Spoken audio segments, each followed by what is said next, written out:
really comes down to the fact that uh, I had an interest in learning how to be better at sex for my own, you know, personal, desire. In other words, like eh, from the time I can remember when I started having sex, I'd be like, okay, that was pretty good, but I think I can do better. Right. And I was always just interested in wanting to learn it. And of course, along with that comes relationships, right? Because, sex is something that generally occurs in the context of a relationship. And by that, I simply mean it's two people coming together, right? Which means you got to learn how to navigate the other person and that whole dynamic. So it's not just about learning, like, how do I last long enough, right? Or, how do I, keep my erection for a long amount of time? Like, you could do that by yourself. But when you're having sex with a person, there's a whole dynamic that's created there. So you have to learn how to work within that. And so I was just always interested in wanting to be good at that.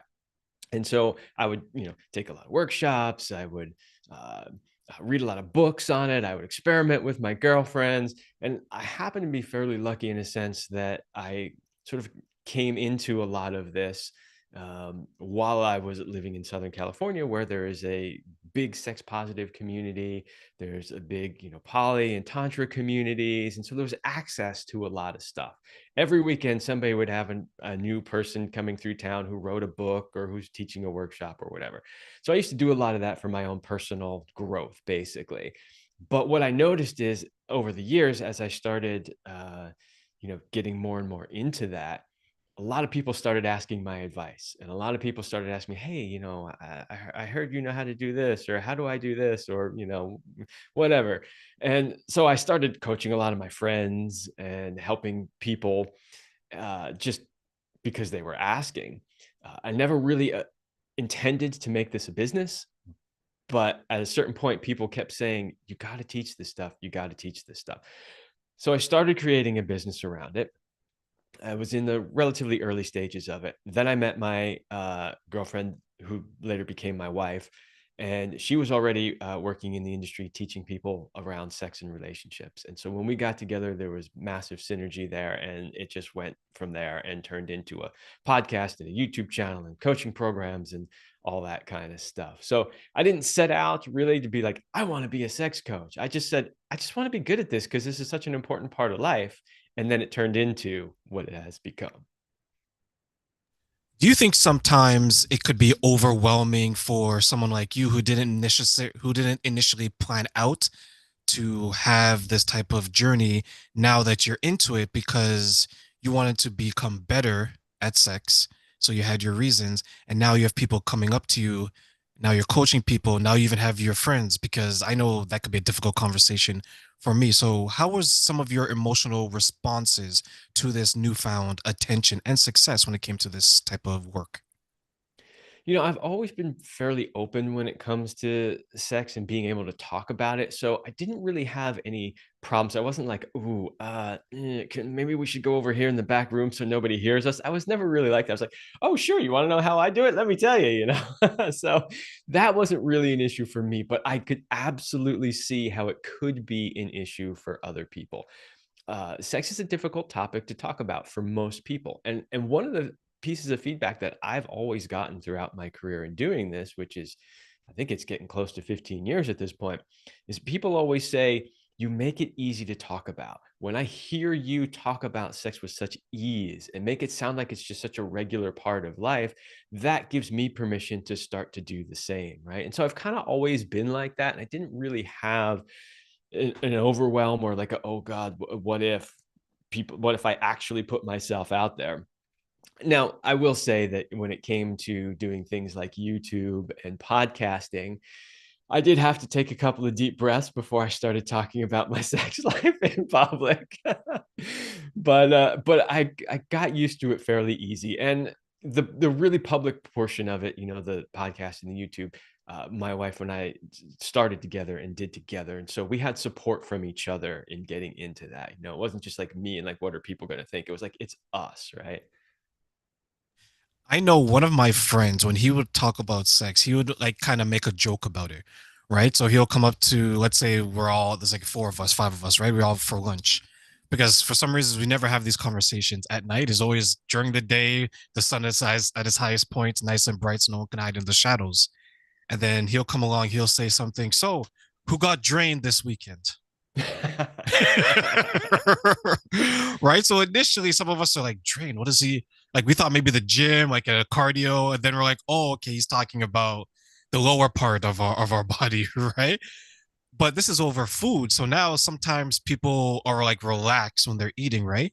And the reason why I think he did that, because for a lot of people, it's still an awkward conversation. It may be some hesitation in that conversation. But what I liked about that interaction between the four and the five of us is that we didn't make it taboo. We didn't make it unsexy. We didn't make it uncomfortable. It was simply, hey, who did this? How was it? No different than, hey, how's your favorite movie going? How's your favorite sports team? What do you think then is preventing some people? What are some of the obstacles, sorry, that are preventing some people from having more healthy, open, and transparent conversations when it comes to sex?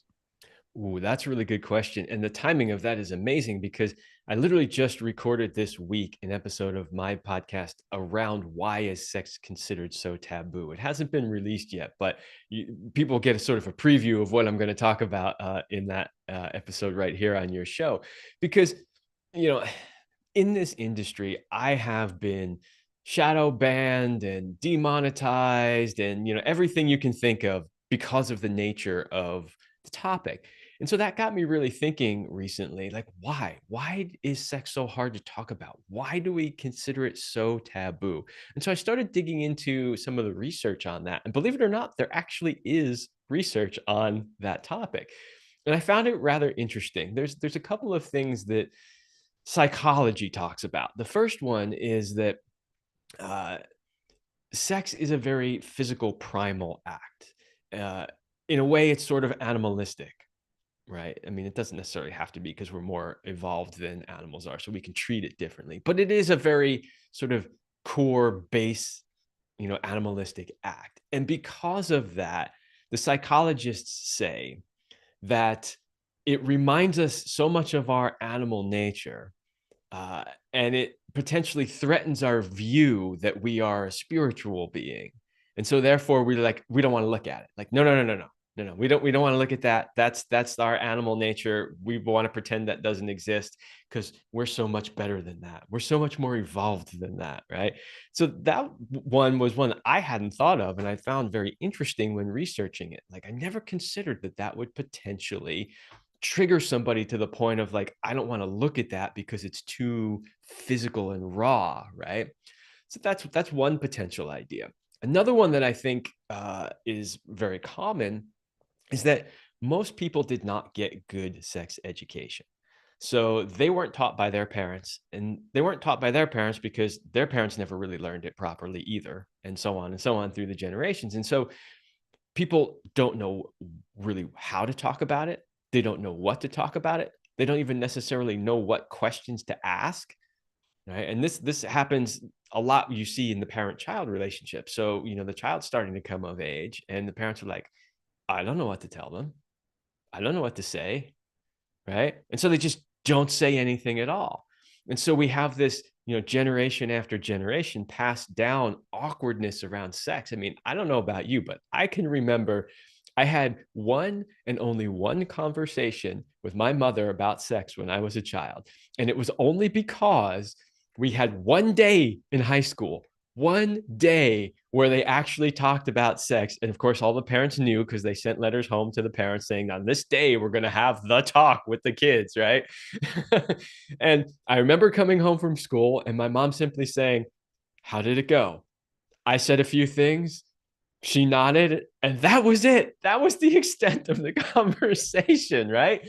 And I think that's a similar experience for a lot of people.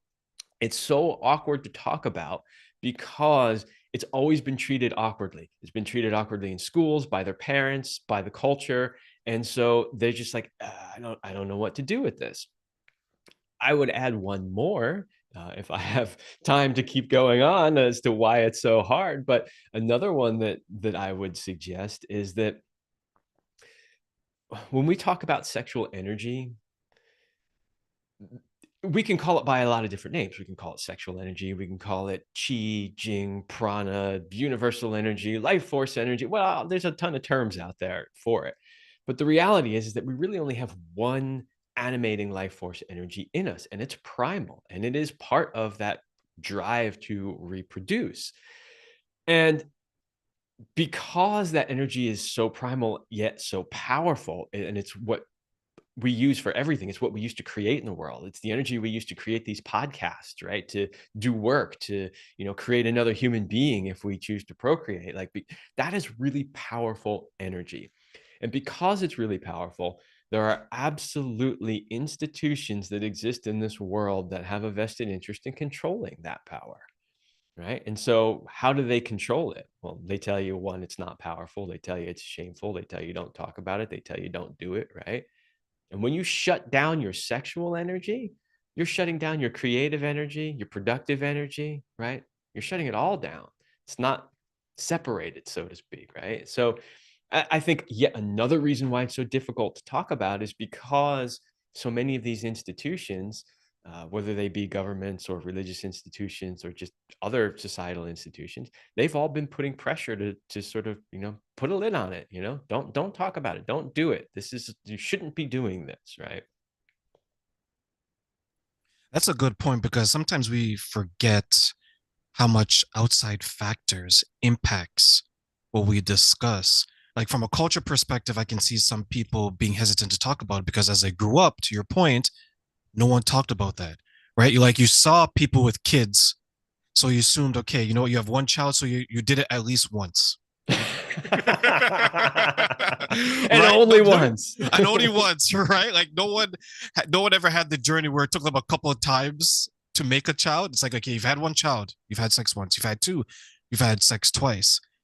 And then growing up, I thought that's how it was because it wasn't around me. It wasn't a conversation similar to you. It was probably maybe once a year.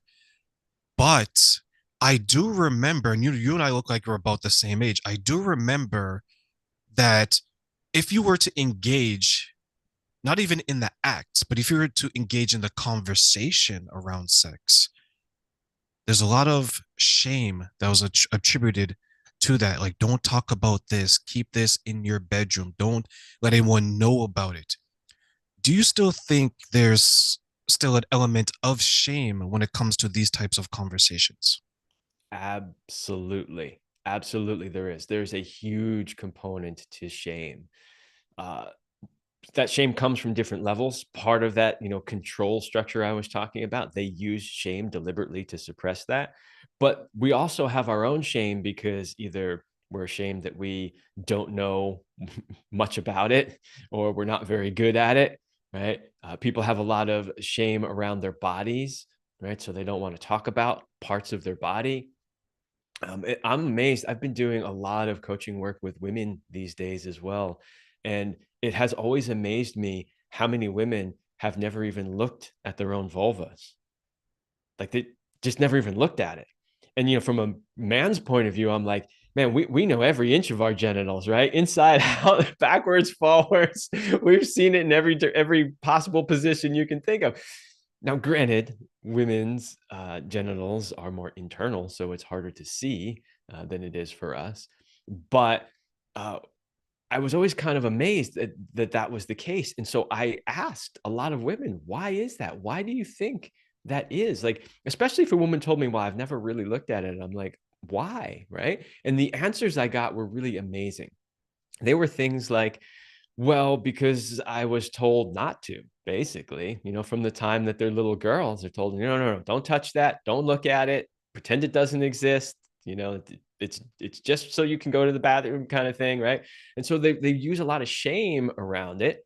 And so therefore, it's amazing that shame can last, your whole life if you don't do something to change it, right? But certainly into adulthood, there's a lot of adult women who have a lot of shame around their genitals, and men too. I don't mean to single out women. There's still a lot of men who have shame around it too. The biggest thing I see with men when it comes to shame around their genitals is most men think they're too small. It's just a thing. Like every man is like, I'm not big enough. And it's crazy when you really dive into the stats. I don't know if you want to go too far down that rabbit hole, but when you dive into the stats, all right. The average male penis is between 5 and 5.5 inches. So that means half of the population is smaller than 5 inches. Half of the population is larger than that, right? Because it's an average. But even outside of that average of around 5 inches, it doesn't deviate that much. Like most men are not that much smaller. Most men are not that much bigger. Of course, there's extremes on either end, but they're not the majority of men. And so when you see a large percentage of the male population feeling like they're inadequate in size, the data just doesn't show that. Then, if you want to take it a step further and go, well, okay, what is the average depth of the aroused female vagina? It's like 4.5 inches, right? And not aroused, it's even smaller or shorter than that. So the depth of the female vagina when they're not aroused, I forget the exact numbers, but it's like 3 something ish, maybe up to 4. And then when they're aroused, there's a process called vaginal tenting that happens where it actually expands and elongates, and it does that in order to accommodate a penis. But still, it only goes to like 4.5, 4.75, maybe 5 on the high end, depending on the size of the woman. But when you realize that, you realize that a man with an average penis has more than enough to satisfy an average woman. Of course, there's going to be extremes on both sides. We can take that a step further too, and recognize that, say, for instance, the G spot. The G spot is only about a half to 3/4 of an inch inside the vagina. Don't need a lot of length to reach that. Men will then often say, well, it's not so much a length thing, it's a girth thing. I'm just not thick enough, right? And I'm like, okay, but you realize that a woman who has toned vaginal muscles, she can contract tightly on any size. Doesn't matter what size it is, right? So, not all women have toned pelvic floor muscles. So if, let's say, you happen to be in a relationship and maybe you were a little bit on the smaller size and she was feeling like, I'm not feeling you as well. Next question is, okay, have you trained your pelvic floor muscles? Because if you haven't, you could simply train those and suddenly he's going to feel like a whole different size to you, right? Let So, me ask you then. So why do then so okay, so if that's true, then why do so many men get caught up then in the performance side of it as well as the size that they have in the bedroom? yeah, great question. Most of it is misinformation. The reality of the situation is very different than what they see out there. Like porn is a great example. When you watch porn, you are going to see all men with abnormally large penises. Like they are way on one side of the scale, right?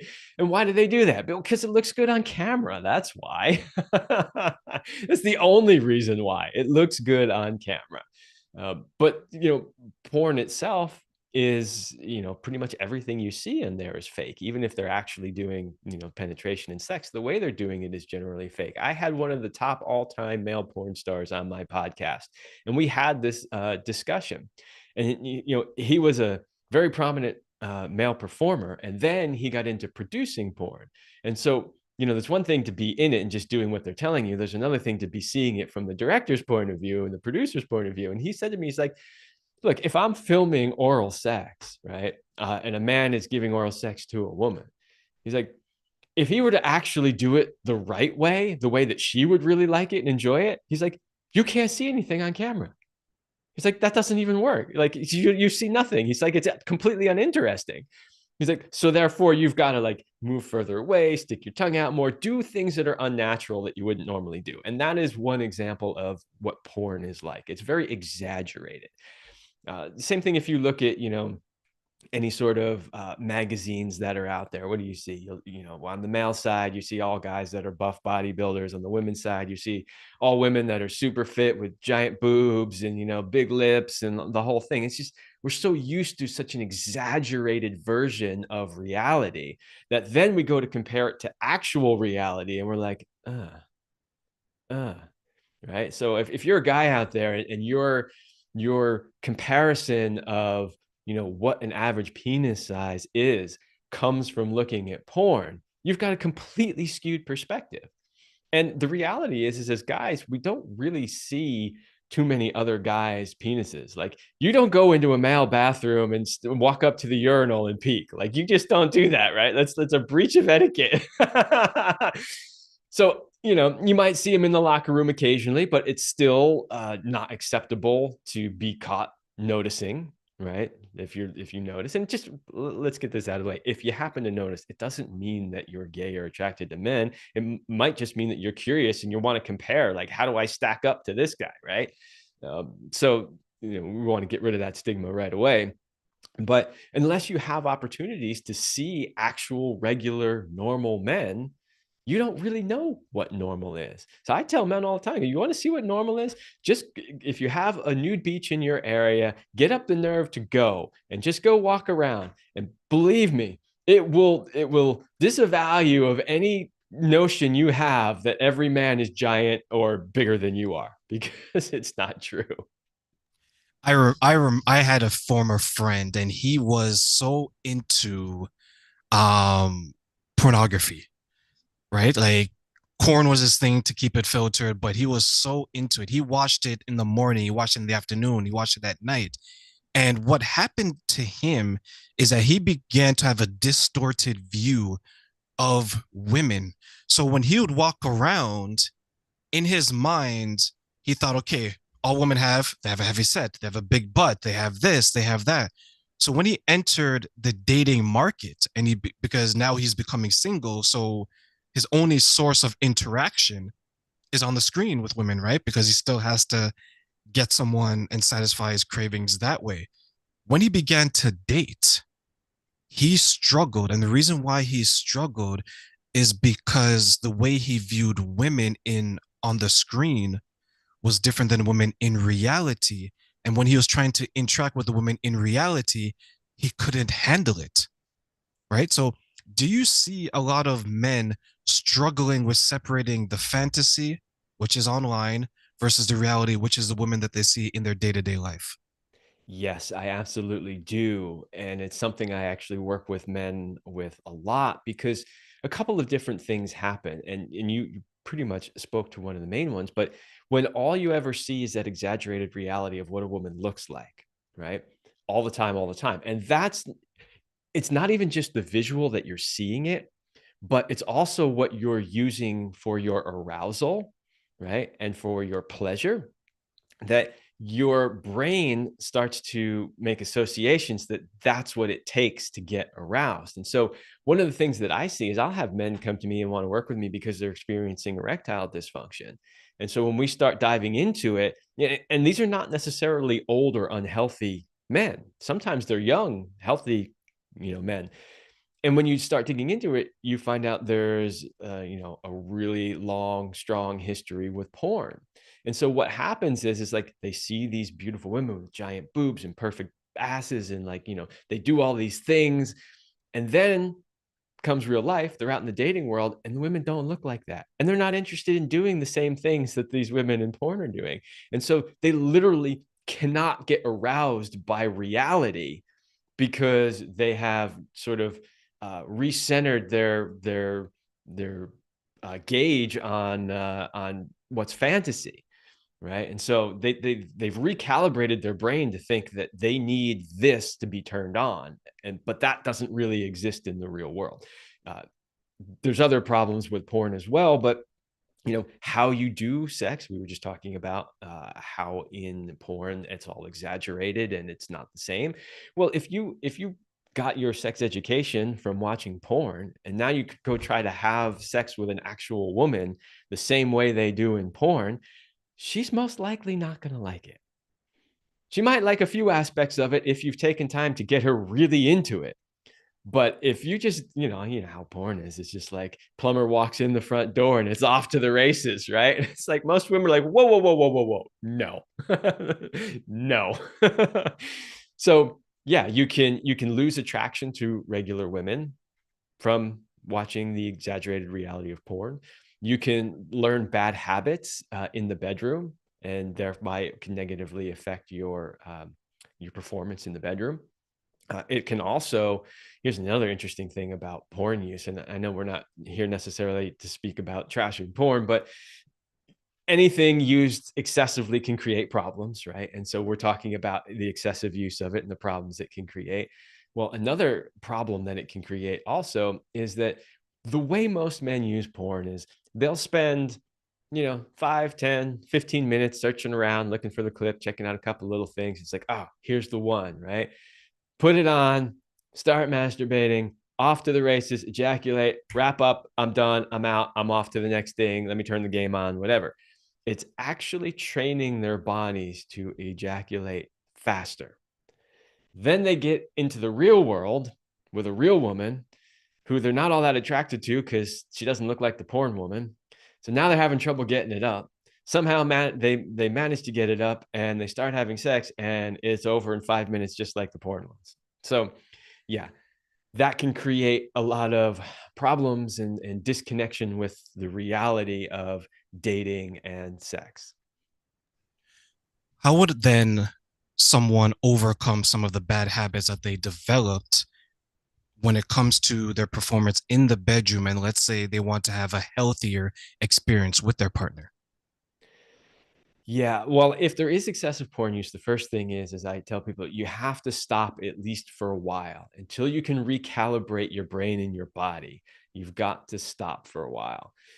And usually they don't want to hear that. But, it's kind of like, if you're used to eating tons and tons of sugar, you eat something that only has, a medium amount of sugar in it and you're like, "Oh man, this doesn't taste good. It's not even sweet," right? But if you cut out sugar for a month and then you come back and you eat that thing that wasn't that sweet, you're like, "Man, this thing is sweet," right? Because eventually, if you're eating tons and tons of sugar, your taste buds get recalibrated to that intense level of stimulation. Well, it's kind of the same thing with sex. So you got to remove the thing that is overstimulating you, right? So that you can then start to recalibrate to, real life and what would be considered a bit more normal. When it comes to performance, then, so if you can get the fantasy out of the way and start to, and I tell men this too, like if you want to continue to do a masturbation practice, right? Turn the porn off for a while. And if you're going to masturbate to something that's real, like an image of a real person, right? Or a memory you have of a past girlfriend or maybe your current girlfriend. And it might take a little longer, to sort of conjure that up or for it to really get you going. But you have to start recalibrating your arousal to reality and not the fantasy. When it comes to premature ejaculation, there's also other things that you can do. I have a practice that I teach in my coaching that I call the mindful masturbation practice. And it is a way of masturbating that basically retrains your physical body to be able to last longer. And the goal of it is to eventually get to the point where you can separate your orgasm from your ejaculation, because they're actually two separate things that tend to occur simultaneously, but they don't have to occur simultaneously. So you can have what they call non-ejaculatory orgasms. So as a man, you can actually have the physical sensation of an orgasm without ejaculating. So you can learn to separate those two. And the beauty of that is once you've learned to separate it, now you've got control, because now you get to decide, right? So when you get close, you can have an orgasm, you can move that sexual energy through your body, but you don't ejaculate. Thereby, you don't lose your erection. You don't have to wait the refractory period. She's not feeling unsatisfied, like, he came again and I wasn't anywhere near, reaching orgasm. So you can fix that, right? By retraining your physical body. A part of that is training your pelvic floor muscles, but part of that is also sort of recalibrating your nervous system, uh, to, so a big part of that practice is understanding something we call the arousal scale, right? And there's a lot of sex educators that teach a version of it, but you'd be surprised how many times, and we know because of the unwanted pregnancies that happen, but how many times has a guy been like, oops, sorry, didn't know that was coming, right? And it's like, whoa, whoa, whoa. If you're really in touch with what's happening in your body and where your arousal level is, there's no such thing as oops, because you know where you're at. So when we teach the arousal scale, right, starting at 0, you're completely like no turn on at all. You know, you start getting like 2, 3, 4. Now you're like, ooh, yeah, I could kind of be in the mood. By the time you hit like, 5-ish, you're like, yeah, let's have sex. 6, 7, and 8 is that sweet spot of, being really turned on, but really in control. And then as you move past 8 into 9, now you get on the edge, the verge of ejaculation, and 10, now you've ejaculated. But the idea is if you know where you're at in the moment when you're having sex on that scale, then you can take steps to, prevent things like oops, right? So if if you're at a 9 and you're like, oh man, I'm really close, then you can slow down. You can pause for a moment. Tantra has something they call the tantric pause, where you just pause and you just feel each other, right? Do that until the energy level comes down. There's breathing practices that you can do, right? All of these things. But if you don't have that awareness to begin with, you don't even know that you should be pausing to do any of that because you don't know where you are. So there are quite a few different techniques that you can learn as a man to become, what I call a sexual master, which is having control over your own body and being able to, you know, take a woman on multiple orgasmic waves and a whole journey where she like, at the end, she's like, I don't even know where I am right now. I need to go to the bathroom, but I can't get up and walk across the room, right? So you can learn those things. You can retrain if you've spent years doing things like, improper masturbation habits and excessive porn use and that sort of thing. You can retrain and get back over there. All is not lost. Do you think then sometimes there is maybe a disconnect between the men and the women when it comes to expectations in the bedroom? Oh, definitely. Uh, the way that women approach sex and the way that men approach sex typically is rather different. In other words, men will often approach it as a very physical thing. It's just like, yeah, I'm here for the sensations. I'm here for the end destination, which is the ejaculation. Whereas women tend to approach sex more from the point of view of, I need some time to get going, to get in the mood. I need to be warmed up. In order to really be in the mood, I need to be connected to my partner. I need to feel their presence and their connection. I need to trust them immensely because I need to open up and really receive. So that requires a lot of trust. So they tend to look at it more as a connected relationship act, whereas men have a much easier time of looking at it as a purely physical, feel good sort of an act. So that right from the start creates a bit of an imbalance.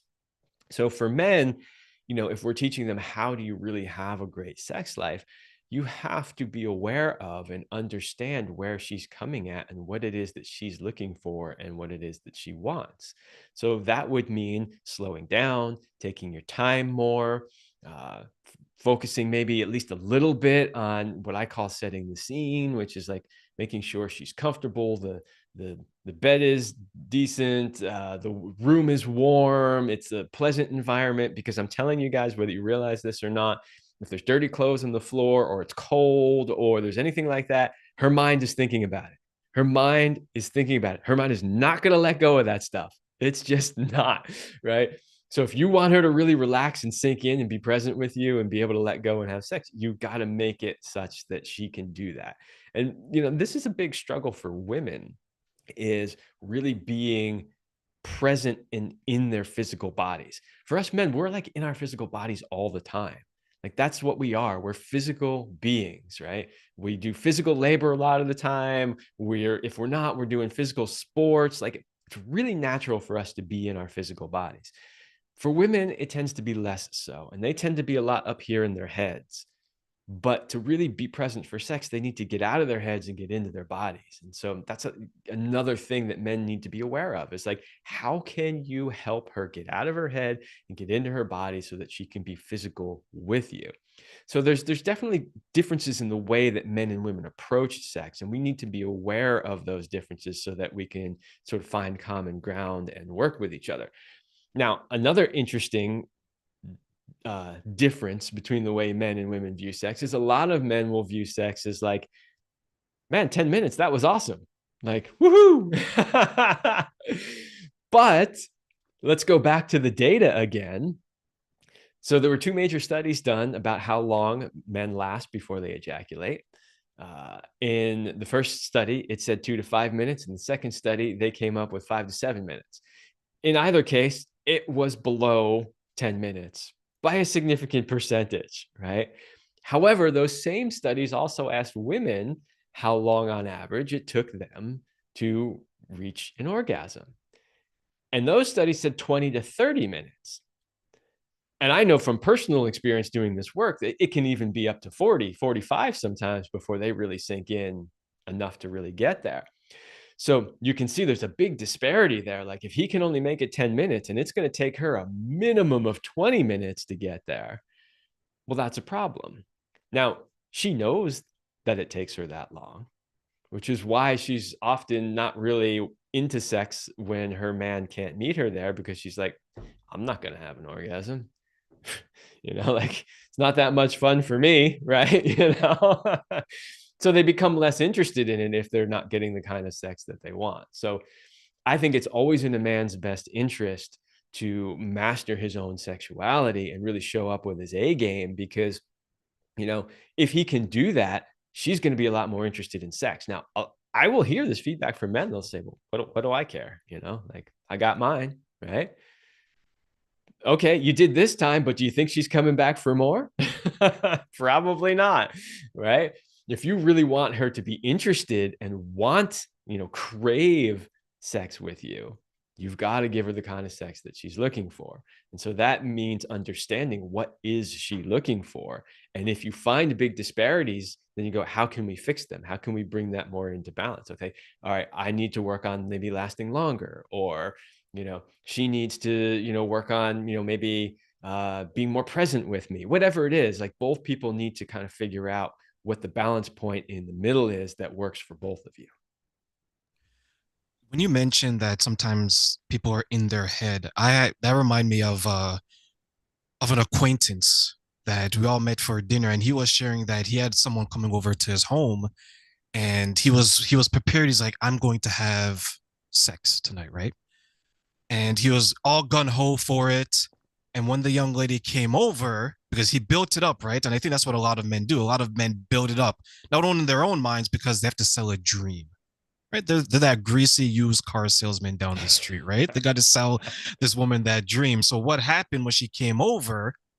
He didn't have a blanket. He didn't have bed sheets. It was just the mattress, nothing covering it. So the girl's like, okay, that's strike number one, but I'm still willing to have sex with this guy. She goes, let me go freshen up, like a lot of girls do. They go to the washroom, do their thing, right? She goes to the washroom now. No toilet paper. She was like, okay, I'm done. I'm going to go home, right? And the funny thing is, he was saying it, but the way he told the story, he couldn't believe why she didn't want to participate in sex anymore. But to everyone around and to myself who have talked to people like you and other people, I'm like, you do realize you set a certain expectation. You couldn't even meet the basics, which is a cleanly place to even do it. Right. And then when you mention that there is the disconnect, let me ask you, why is it then men in general can come across as being selfish when it comes to the intimacy and the sex in the relationship, to a lot of women, even though in their minds, maybe they don't think they're being that way, but it comes across that way? Yeah, I think it has a lot to do with lack of awareness of what their women need and what their women want. And I think a lot of men tend to view sex through their own lens. And we all do this in a lot of ways. We tend to see the world through our own lens, right? I was having a conversation with a friend the other day.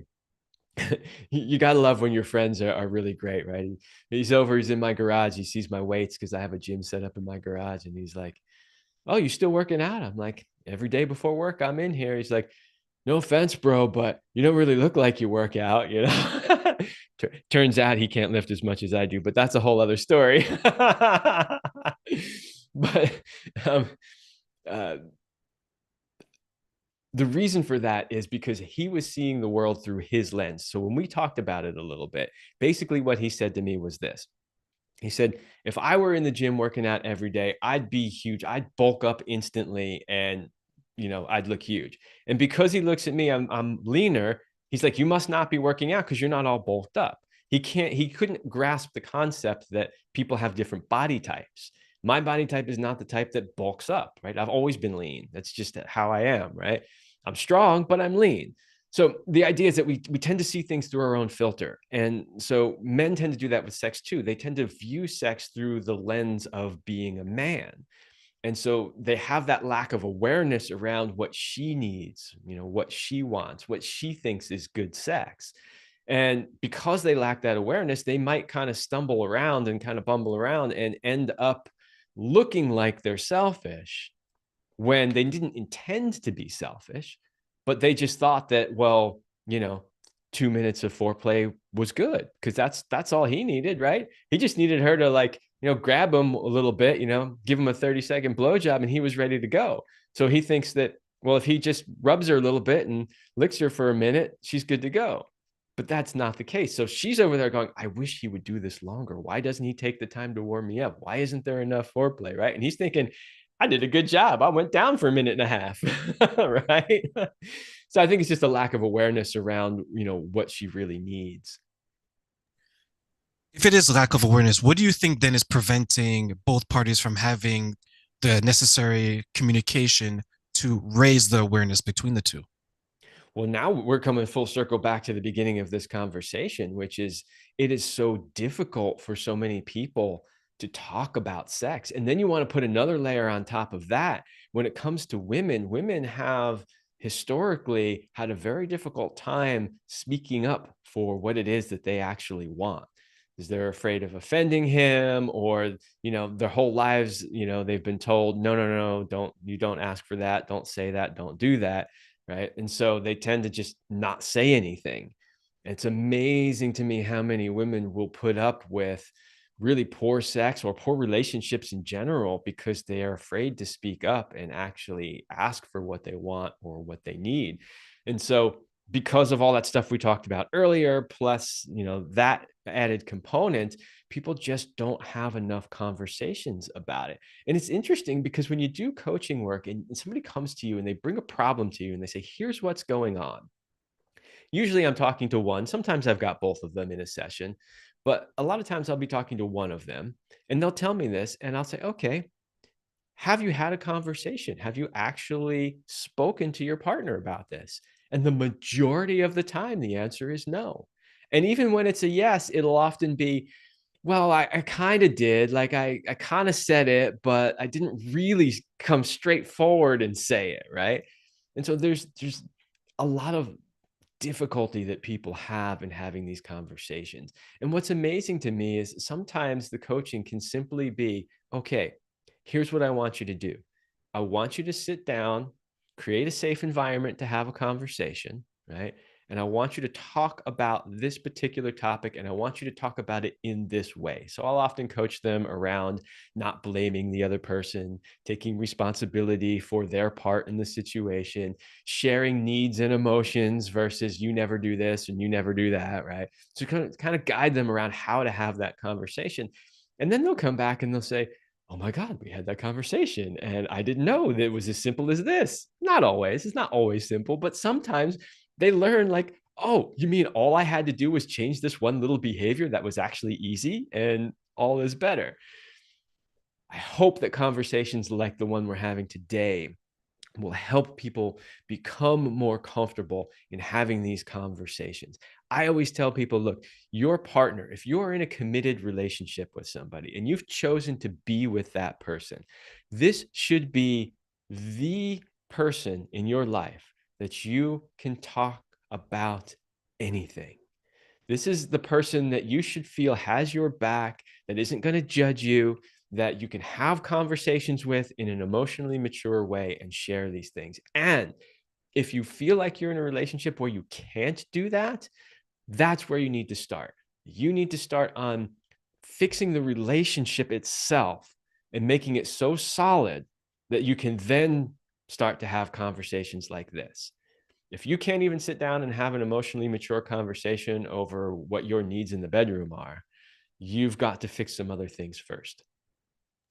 There's a woman, she shared with me that she had a casual relationship, to your point about the communication, and every after the initial couple of times they had sex, she started to notice that he would exit sooner or quicker each time. So it got to the point where after intercourse was done, she made the joke that he was already starting his car remotely from the window so he can exit the situation. And she shared with me, she's like, Trey, next time I'm going to ask him to leave the $100 on the night table. Because Right? right, because that's what she felt like, but she was making a joke about it because that was her way of making light of the situation that obviously bothered her. And one thing I asked her, and I'll ask you, is this: whose responsibility is it to share something that isn't working? Is it the person who's being impacted by it? Meaning that, is it the responsibility of the person who has the quote unquote complaint, or is it the other person who should ask, okay, is everything okay? What's going on? Do better, continue doing. That is a little bit of a tricky question. Ultimately, the answer is both, but let's add some nuance to that.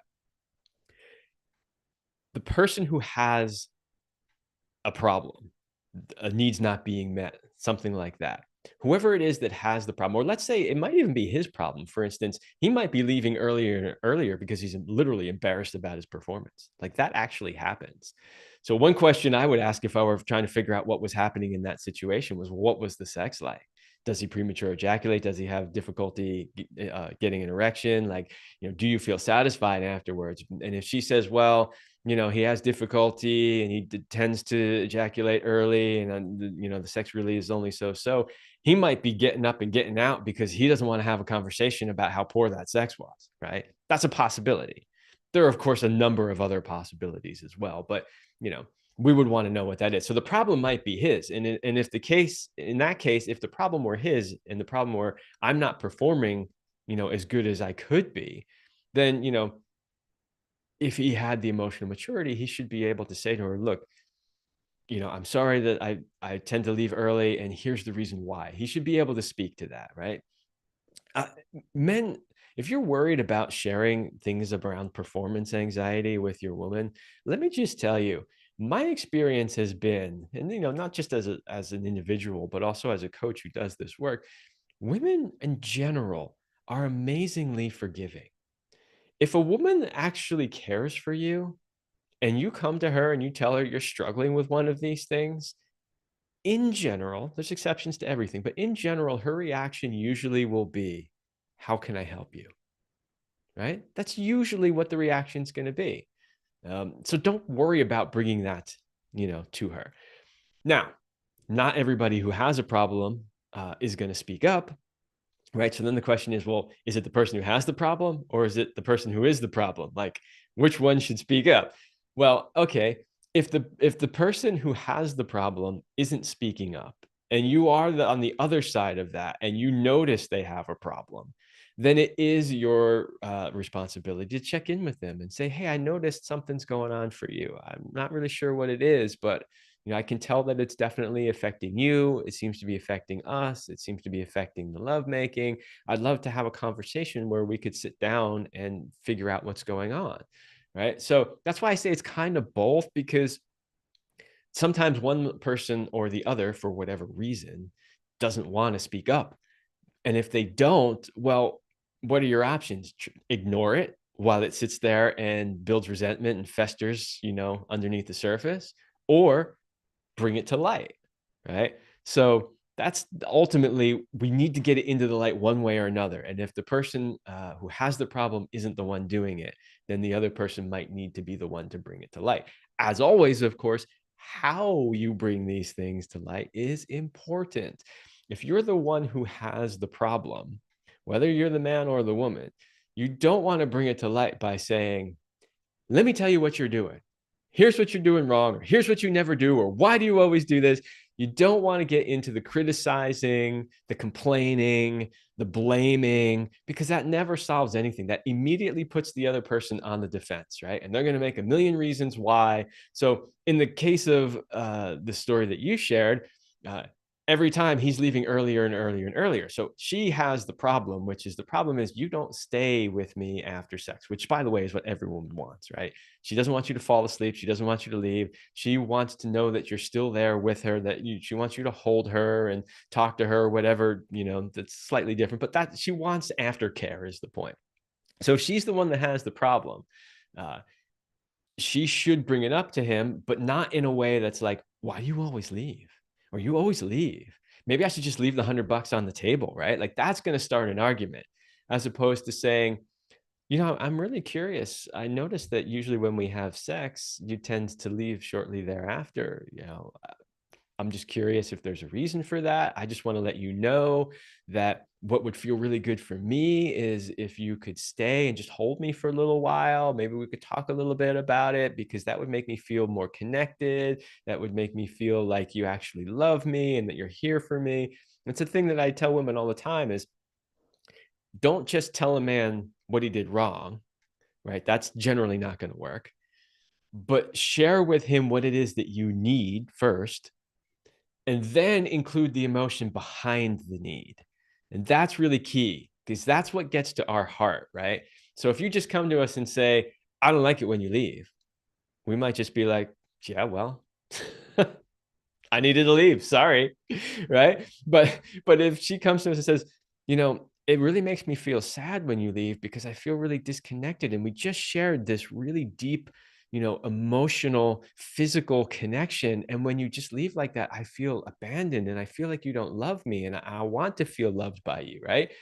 Now, if we really didn't love her and we were just using her, we might not care. But if we did actually care about her, we might go, oh, I had no idea that that's how you were feeling every time I left. Oh my God, I don't want you to feel that way. Okay, I'll stick around for at least 10 minutes, right?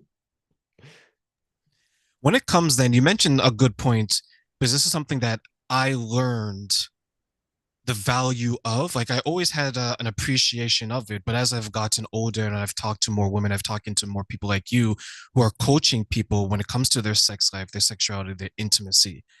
It opened my eyes to things that maybe it wouldn't have previously, and that is the importance of foreplay and aftercare. When I spoke to a few women in the industry, they stressed the importance of it. And then, same thing with you, they stressed it. And then when I started to have conversations with, let's say, acquaintances or their guests or their friends, I began to notice that it appeared that men in general undervalued foreplay and aftercare.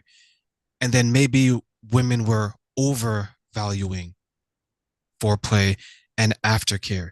In the people, the clients that you work with, do you see a gap in between the importance and the value of aftercare and foreplay between men and women? Oh, definitely. Women will definitely put a high value on both of those things. Um, Definitely. Uh, I mean, most people are aware of foreplay, right? Uh, so let me put that on hold for a second, because I'm going to talk about that when I come to talking about the men. Women generally will put a high value on foreplay and aftercare, hands down, across the board. It's kind of an exception, the ones that don't. Men, on the other hand, will generally put a lower value on the foreplay and often aren't even aware of the concept of aftercare. Like, it's just true. A lot of men don't. Oh, you mean I'm supposed to do stuff afterwards? I thought afterwards I could just like flick on the game, go have a beer, whatever, aftercare is not even on a lot of men's radar, unfortunately. So not only do they not value it, but a lot of times they're completely unaware that they should be doing it to begin with. So yes, I definitely see a big disparity between how the two of them value it. But for men, again, we tend to see things through the lens of being a man. And for us in general, we don't need as much foreplay, especially if we're young. As we get older, that changes a little bit. Our bodies, as we age, they don't respond the way they used to. We might need a little bit more, foreplay and stimulation. But in general, we don't need a whole lot. And so we were like, well, what's the problem? I got an erection. Like, you don't have to worry about getting an erection. Your genitals are just always working. Well, that's not actually true. Right? There's that process of vaginal tenting that needs to happen. They will actually get an erection, so to speak, as well, in a sense that their clitoris, which is not just that little piece that you can sometimes see sticking outside, but has legs that go down the sides of the outer labia, right? That all needs to engorge with blood. And so it will actually swell when she gets turned on. What will also happen in along with those two things is lubrication will start to be produced. So until the tenting happens and the swelling happens and the lubrication happens, sex is either not really possible or not really pleasurable for her, right? So she needs that. That is an absolute physical need outside of the emotional and mental need. That is a physical, biological need that she has in order to really be ready and open for sex.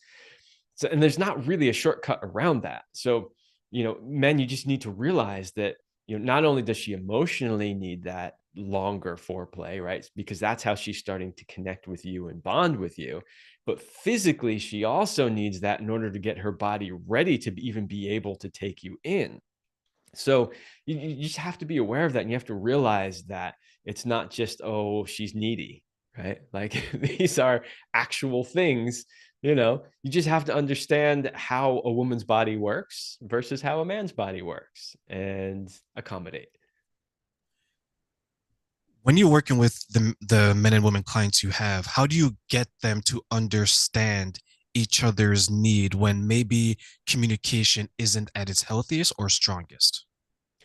Well, number one, we always have to start with communication. I don't know, I can't recall a couple that I've worked with recently where we didn't have to start with some foundational communication practices, like some really laying some groundwork. Here's how you have healthy communication in a relationship. So we always start there.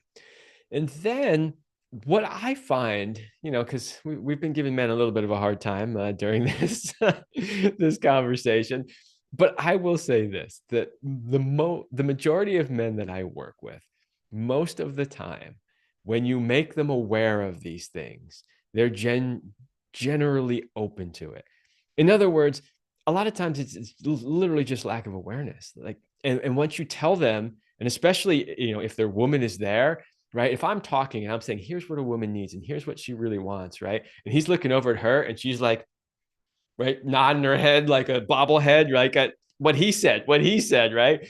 It might be the first time he's ever heard that because she's never, voiced it or spoken up to him about it. But when he does hear that and see that, he usually will go, oh, I had no idea. I'll try harder. That doesn't mean he's going to master it right away, but he's generally open and receptive to the ideas. Uh, I'm sure there are men out there who aren't.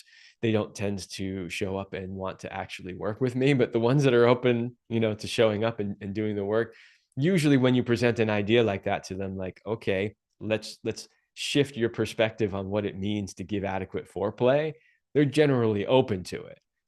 Sometimes you'll get a little bit of pushback where they'll be like, I don't know, that sounds like a lot of work. But then we just have to work on, okay, let me explain to you why putting in that effort is actually to your benefit, not just hers, right?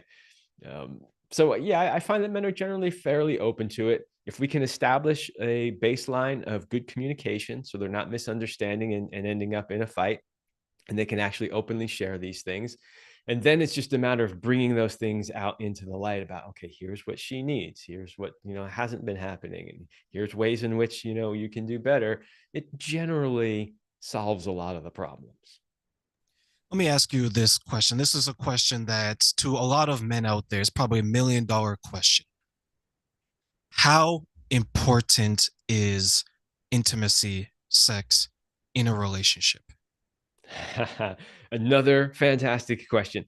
Every study I have ever read when it comes to what makes a successful, healthy, long-term relationship, one where people stay together, but not just stay together and are happy.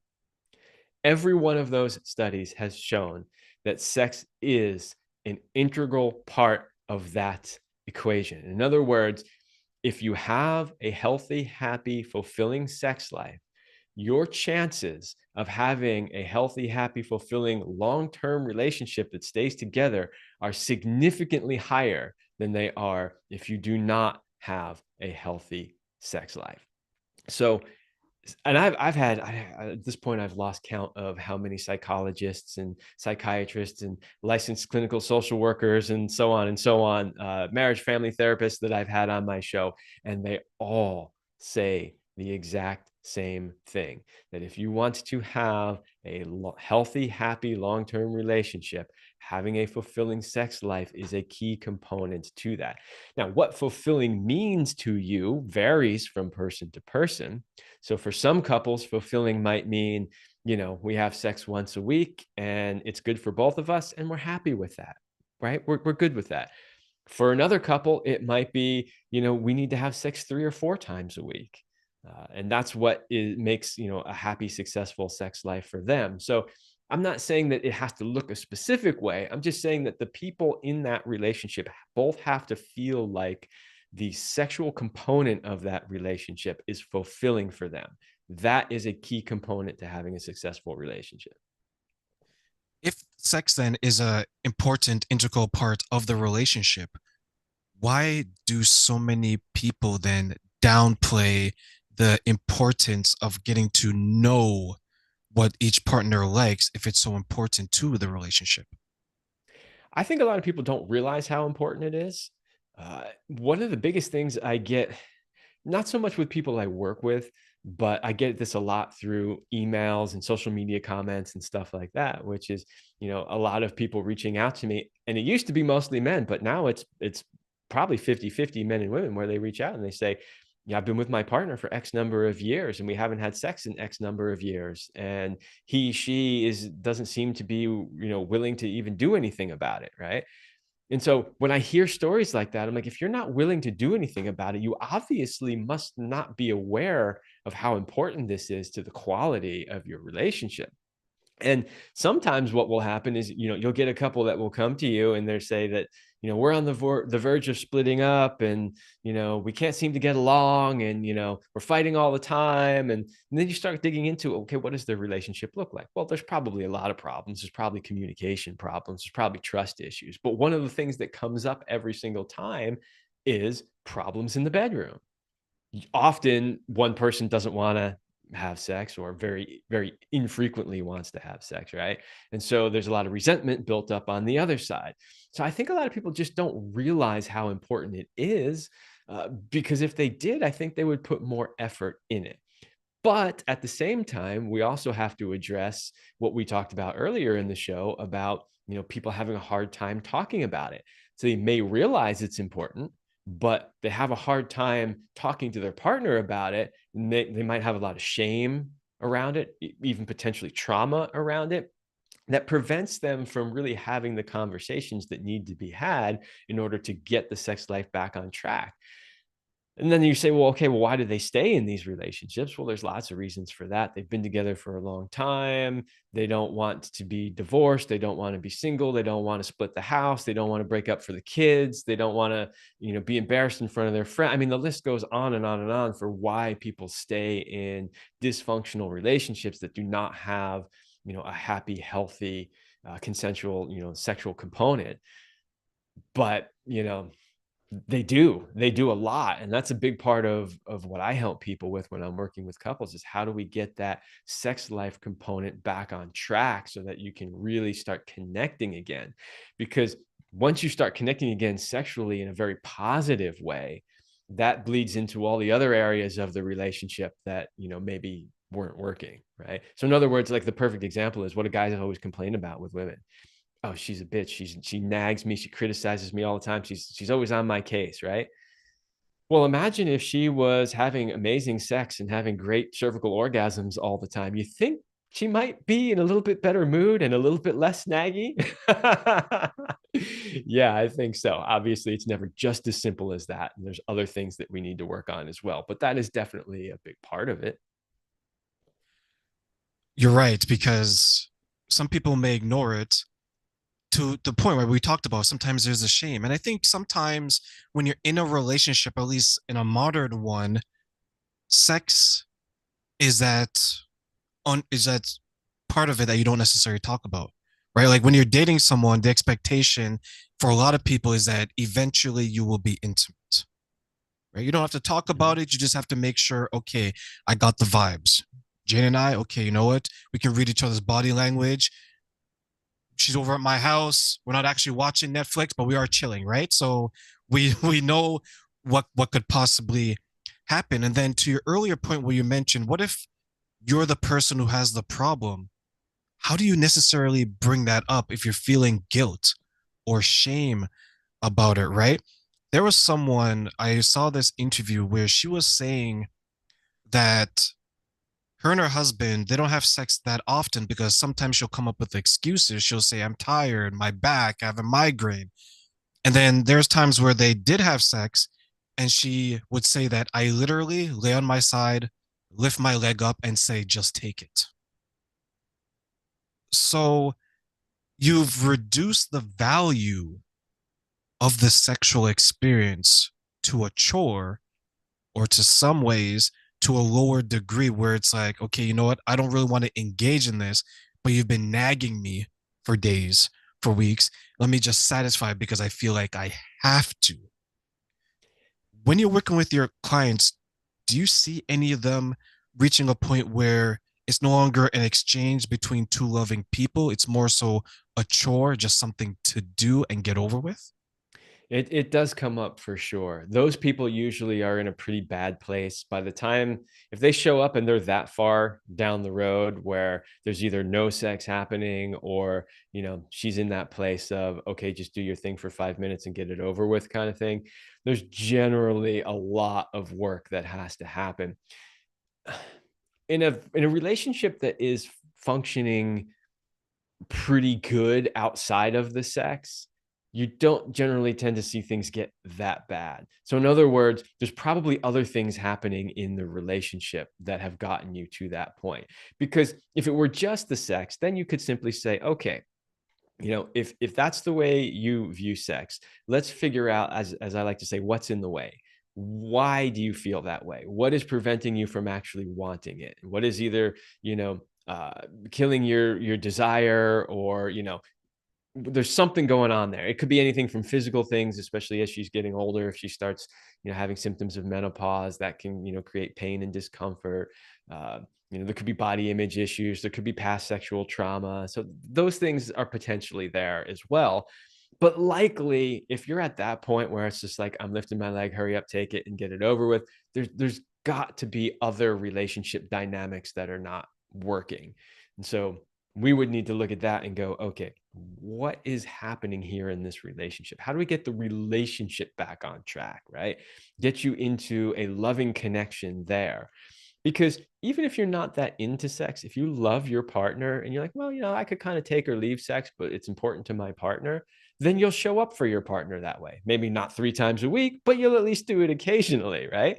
So if you're not even in the space where you're willing to show up for it at all, there's something else deeper there that needs to be addressed.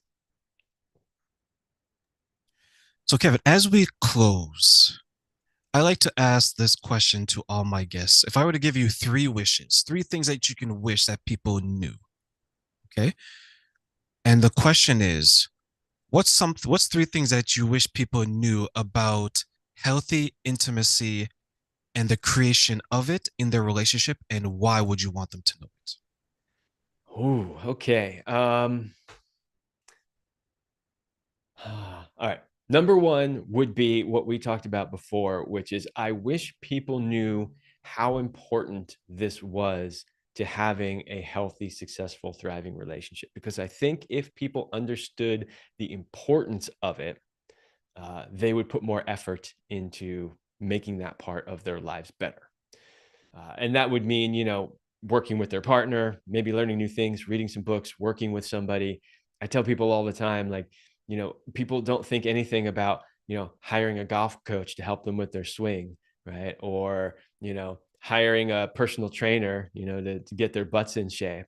But when their relationship and sex life is crumbling and falling apart, oh no, hire a coach? No, I would never do that, right? You hear a lot of that. So I want people to know, number one, how important it is that you solve whatever problems that you have, because this is such an important part of having a healthy relationship. Uh, the second thing I would want people to know is that whatever it is you're dealing with that is negatively impacting your sex, it can be fixed. Short of a small handful of physical medical issues, everything else can be fixed. And that even goes for deep trauma. There are a lot of women, and some men too, but a lot of women who have a lot of trauma around sexuality due to past sexual experiences, a lot of times when they were younger, but not always when they were younger. And it feels like it's insurmountable. Like, I'm never going to be able to get over this, and I'm never going to be able to solve this problem and have a fulfilling sex life. And I want you to know that you can. It's absolutely solvable. The other thing that I would really want people to know is that sex in general is an absolutely normal and healthy part of being a human.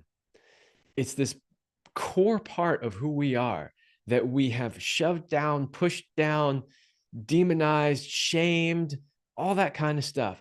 And that's a lot of why we have so many of the problems that we have. But if we can take that and elevate it to its rightful status as that is an integral part of the human experience, and if approached with maturity and with good intentions, right, it can actually be something that is a beautiful part of the human experience. It's not something to be shamed or only done in, red light districts, back alleys, or, behind doors where nobody can know that it happens, right?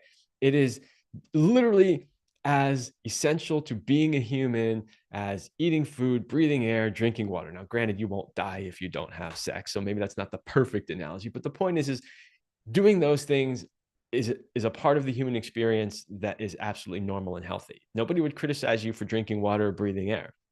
It's the same thing with sex. Sex is a normal, healthy part of being a human. And again, if approached properly, it can be an absolutely beautiful part of being human.